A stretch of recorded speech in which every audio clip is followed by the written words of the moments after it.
que os irmãos abram a Bíblia se coloquem de pé, por favor, em reverência à palavra.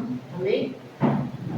Em Gênesis 2, do 21 ao 24, será a leitura.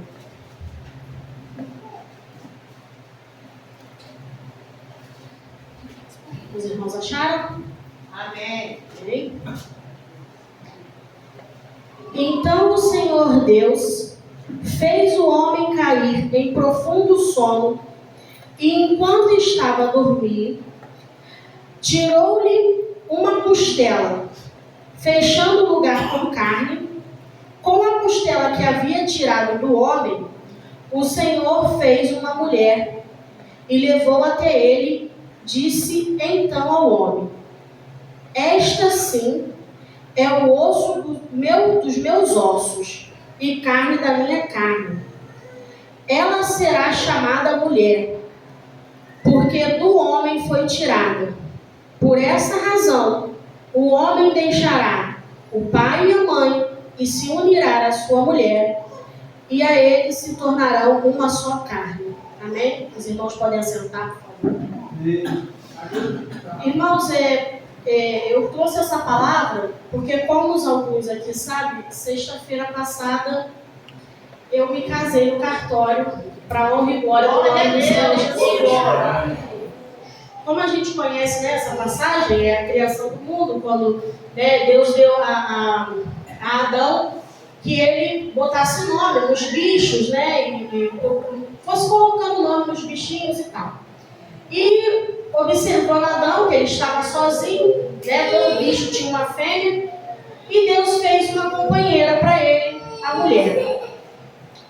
E com isso, irmãos, né, como eu disse, eu me casei na sexta-feira, e alguns irmãos podem até estranhar porque eu não ter sinalizado que eu estaria, né, colocando os papéis para correr, sendo que eu sei que tinha muitas irmãs e irmãos, né, que estavam orando para que isso viesse a acontecer. Irmãos, eu vim de uma família que a minha mãe era evangélica e o meu pai não. Eu vim de uma família que, infelizmente, era um casamento com muitas brigas, muitas confusões, muitas agressões físicas e verbais. Era um casamento onde acabava sendo desproporcional, porque minha mãe era evangélica, então queria levar a família para a igreja, e o meu pai era mundano, vivia nos bares, bebendo, alcoólatra, então eu ficava nesse meio. E durante muitos anos da minha adolescência, antes de conhecer o meu atual esposo, né, meu esposo, eu falei que eu não me casaria. Eu não pensava nem em morar junto com ninguém. Era uma coisa que, por conta da minha criação, de tudo que eu vivia, eu não queria para mim. E os anos foram se passando, eu entrei na adolescência. Quando eu cheguei à fase adulta, antes de eu conhecer o meu esposo, na verdade, antes da gente ficar junto, porque eu e meu esposo, a gente se conhece há 10 anos, mas só depois de 7 anos é que nós fomos ter alguma coisa, fomos nos reencontrar. E antes disso, eu tive um noivo, onde eu me apaixonei perdidamente por ele, muito. Só que assim, o não ouvir o pai e a mãe, a gente paga um preço muito grande. E o meu pai não era a favor e minha mãe também não. Mas aquela fase de eu sei de tudo, fui eu. Vamos. Foi um relacionamento complicado, um relacionamento muito abusivo, um relacionamento que só pela misericórdia, e que se tivesse dado ao casamento, eu provavelmente teria passado pelas mesmas situações da minha mãe. Agressões físicas, verbais, porque isso já acontecia no namoro. Era mais leve, mas já acontecia. E, resumindo a história, esse meu noivo, nós ficamos 7 anos juntos. Quando nós fizemos 7 anos, meu pai começou a perguntar de que fim daria aquilo. Porque tanto tempo junto, qual era o propósito. Com isso, nós levamos e começamos a juntar as coisas para nos casar. Irmãos, eu estava com quase todo o enxoval montado na época do casamento. Eu descobri que ele tinha mais 3, vamos chamar de namorados. Ele tinha mais 3 meninas além de mim. E aí, depois disso, aquela decepção, larguei, fiquei sozinha. Um tempo depois, reencontrei o Adriano, que é o meu esposo, e nós começamos a namorar. Mesmo assim, depois de tudo que eu já tinha vivido, o que passei com esse rapaz, eu não tinha desejo de casar. Não tinha, nem de morar junto. Mas aí, Deus, como Ele é maravilhoso e Ele sabe o que faz, eu tinha, acho que 3 anos não chegava nem a isso tudo, não. Enfim, Deus leva meu pai. Eu com um tempo de relacionamento com Adriano, Deus levou meu pai. Minha mãe já tinha ido antes, eu só tinha meu pai, Deus levou meu pai. Eu fiquei sem família, né? E na época, a minha família, no caso, os parentes começaram a cobrar muito o Adriano, que ele tinha que vir morar comigo, que não sei o que e tal. E eu me recordo de eu ter falado com ele assim: essa obrigação não é sua. A gente tem muito pouco tempo. Eu ainda não sei o que eu vou fazer, porque eu estou acostumada com meu pai e com a minha mãe sempre terem me dado de tudo. Mas eu vou dar um jeito. Você não tem obrigação de vir morar comigo ou assumir uma responsabilidade que não é sua.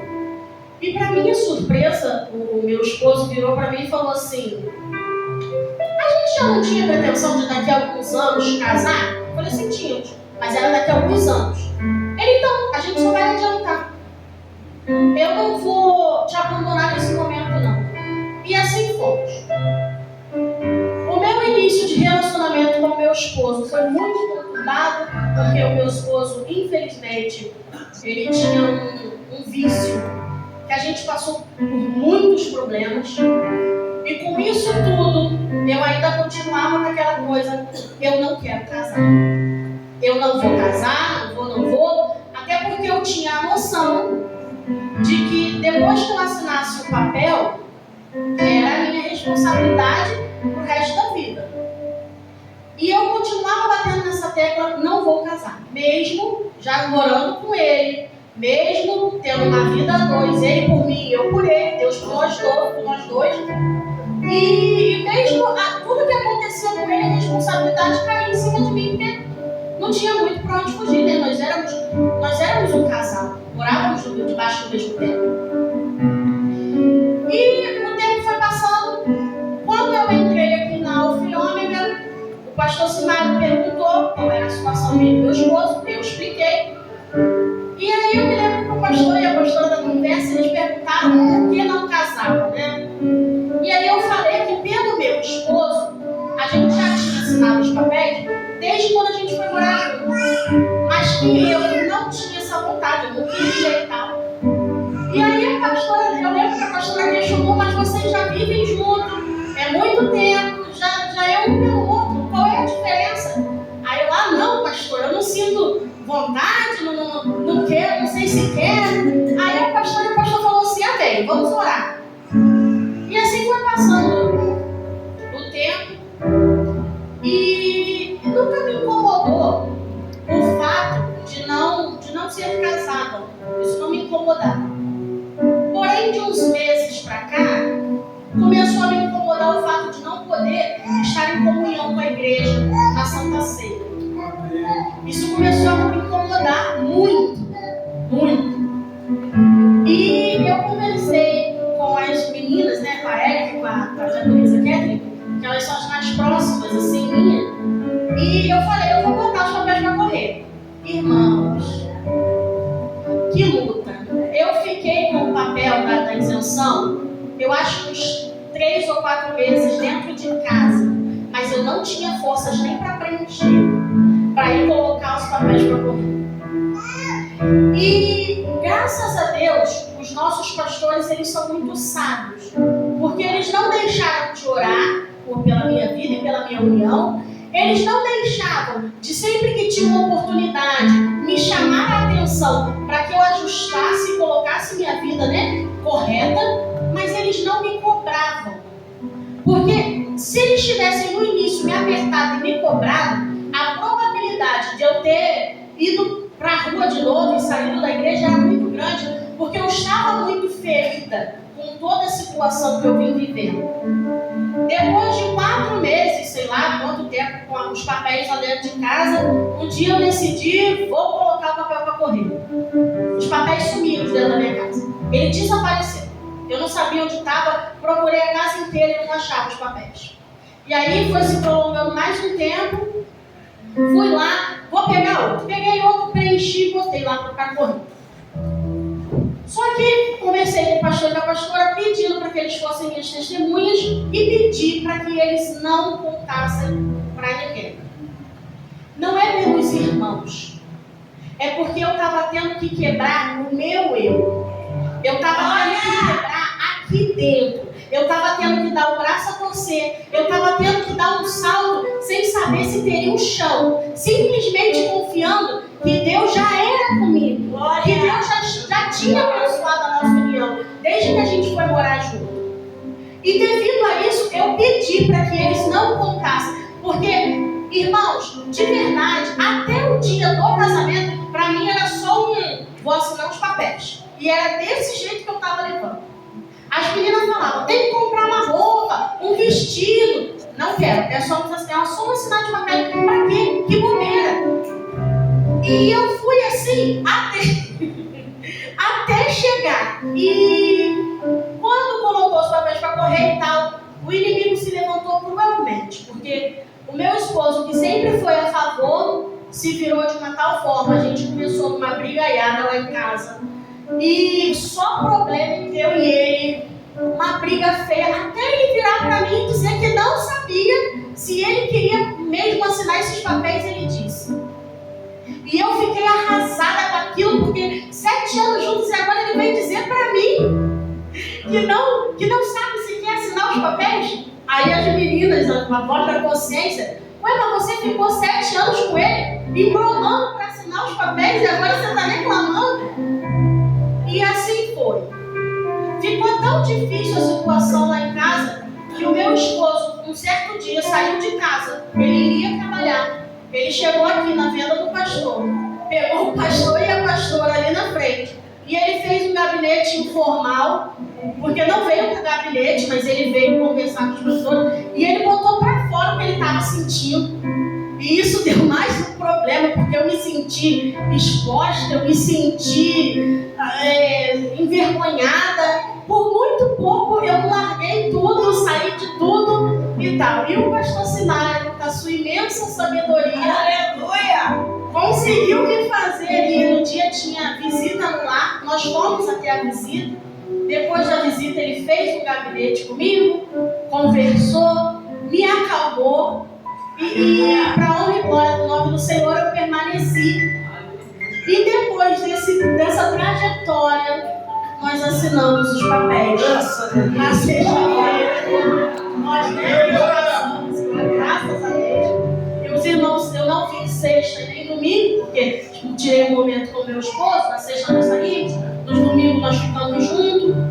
Mas o que eu quero dizer para os irmãos é que por mais que o casamento seja difícil, que ele é uma coisa que vale muito a pena. E o ato de fechar as brechas é diferente. Eu não sei explicar para os irmãos, mas é diferente. Eu nunca tive vergonha, como eu disse, mas hoje eu posso andar diferente, eu posso estar na casa do Senhor diferente. Porque eu sei que o inimigo não pode mais me acusar. Olha! E mesmo sabendo que quem atrapalhava isso era eu mesmo, porque a decisão era minha. Só que foi um processo e Deus foi curando as feridas. Eu fui deixando o passado para trás, que hoje eu consegui assinar os papéis. Em nome de Jesus, eu creio que Deus vai dar condição. Ano que vem nós vamos estar fazendo a nossa festa de casamento. Eu creio nisso. E conto com a colaboração dos irmãos da igreja. Amém. Mas é isso que eu quero deixar para os irmãos. Aqueles que ainda não estão com a vida no altar, por alguma situação, não desista. Porque Deus faz, Deus trabalha, Ele age da melhor forma e na hora certa Ele vai fazer. Aquele que está esperando no Senhor, pelo seu parceiro ou pela sua parceira,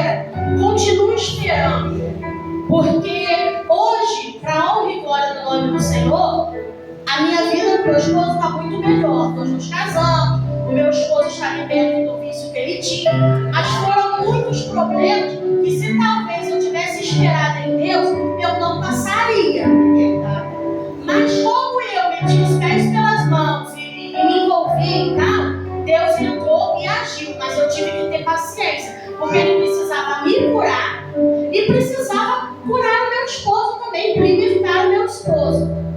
E é com todo amor e todo carinho que eu agradeço muito ao pastor Simar, à pastora Edna, ao pastor Jonas, à pastora Valéria, porque são pastores que a gente pode contar, a gente pode conversar. Eles não nos julgam, pelo contrário, eles tentam nos entender, eles tentam nos ajudar da melhor forma. Eu até hoje não trouxe uma questão para qualquer um deles que eles não viessem a me dar uma luz, a me dar uma ajuda. E quando eles não podem, a frase que o pastor Simário mais fala é: minha irmã, vamos orar. E depois vem a resposta, vem o acalento do Senhor. Então é isso que eu deixo para a igreja. Eu agradeço as orações por aqueles que oraram, que intercederam, que torceram, e para a honra e glória do nome do Senhor, nós fechamos essa brecha e nos casamos. E eu agradeço a minha oportunidade.